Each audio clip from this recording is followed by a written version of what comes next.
Hello കൂട്ടുകാരെ, കിളിക്കൂടെന്ന YouTube ചാനലിലേക്ക് സ്വാഗതം. അപ്പോൾ ഇന്ന് കണ്ടോ ഞങ്ങളെ വീട്ടിൽ മിറ്റമൊക്കെ അടിപൊളിയായിട്ട് കിടക്കുന്നു കേട്ടോ. തെളിഞ്ഞ് മാനമൊക്കെ തെളിഞ്ഞ് മഴയൊക്കെ പോയി കേട്ടോ. ഇന്ന് നല്ല തെളിച്ചമുണ്ട് കേട്ടോ രാവിലെ എണീറ്റപ്പോൾ തന്നെ. പിന്നെ നേരെ ഞാൻ അവിടെ നിന്ന് എണീറ്റ് ബ്രഷൊക്കെ ചെയ്തിട്ട് വന്നപ്പോൾ മക്കൾ നല്ല ഉറക്കം. പിന്നെ ഞാനങ്ങ് കിച്ചണിലോട്ട് എന്നും മക്കൾ നല്ല ഉറക്കമായിരിക്കും രാവിലെ പിന്നെ ദോശയും മുട്ടക്കറിയുടെ. അപ്പം എൻ്റെ കൂട്ടുകാർ വിചാരിക്കും ഇവർക്ക് എന്നും ദോശയും മുട്ടക്കറി. കാരണം മുട്ടക്കറി ഇവിടെ എല്ലാവർക്കും ഇഷ്ടമാണ് കേട്ടോ. ദോശയും ഇഷ്ടമാണ്, അതുകൊണ്ടാണ് ഉണ്ടാക്കുന്നത്. അവർക്ക് എന്താണോ ഇഷ്ടം, 3 പേരെ ഇഷ്ടം നോക്കിയാട്ടോ ഞാൻ ഉണ്ടാക്കുന്നത്. പിന്നെ എൻ്റെ മോളപ്പോഴത്തേക്ക് എണീറ്റ് ബ്രഷ് ചെയ്യാൻ വേണ്ടി പോയി. ബ്രഷ് ചെയ്തിട്ട് വന്നു. ചേട്ടന് ജോലിയുണ്ട് കേട്ടോ. അപ്പം ഞാനും ചേട്ടനും മോളും കൂടി കാപ്പിയൊക്കെ കുടിച്ചു കേട്ടോ. ചേട്ടൻ അവിടെ ഇരുന്ന് ഓരോന്നൊക്കെ പറഞ്ഞ് എന്നെ കളിയാക്കുവാണേ. ഇന്ന് മുട്ടം പണി കിട്ടിയ ദിവസമാണ്. എന്നിട്ടും എൻ്റെ മോൻ എണീറ്റിട്ടില്ല. നിങ്ങളൊന്ന് നോക്കണം, മോള് മാത്രമേ എണീറ്റുള്ളൂ.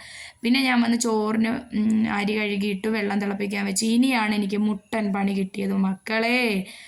ആ കറി കലക്കി അങ്ങോട്ട് ഗ്യാസിൽ വെച്ചിട്ട് മീൻ പൊരിക്കാനും ഇട്ടിട്ട് ഒരു സൈഡ് തിരിച്ചിട്ടിട്ട് ഞാൻ ഫ്രണ്ടിൽ പോയി ഇരുന്നിട്ട് ഒരു വിധത്തിൽ പൊരിച്ച മീൻ്റെ മണം വരുന്നില്ല. ചെന്ന് നോക്കിയപ്പോൾ ഉണ്ട് ഗ്യാസ് തീർന്നു. പിന്നെ എൻ്റെ മക്കൾ ട്യൂഷൻ കഴിഞ്ഞ് വിശന്ന് തളർന്നാട്ടോ വന്നേ. പിന്നെ പെട്ടെന്ന് ഞാൻ അപ്പുറത്തെ കടയിൽ നിന്ന് ഫ്രൂട്ടിയും ഇതും കൂടി മേടിച്ചുകൊണ്ട് വന്ന് കൊച്ചുങ്ങൾ തിന്നോട്ടോ. അപ്പോഴത്തേക്ക് വിളിച്ച് പറഞ്ഞ ഉടനെ അച്ഛൻ വിറകും കൊണ്ട് വന്നിട്ടോ. കുറച്ച് വിറവ് ചാക്കിലാക്കി കൊണ്ടു തന്നു.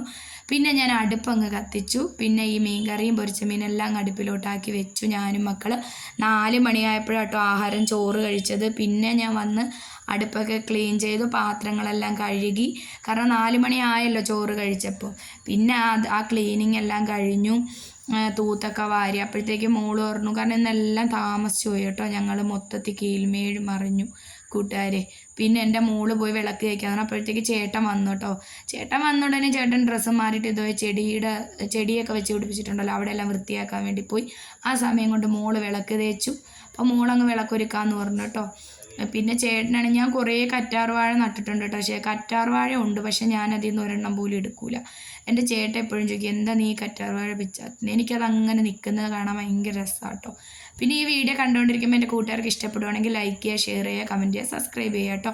ഞങ്ങളൊരു കുഞ്ഞ് ചാനലാട്ടോ, എപ്പോഴും ഞാനത് പറയുന്നുണ്ട്.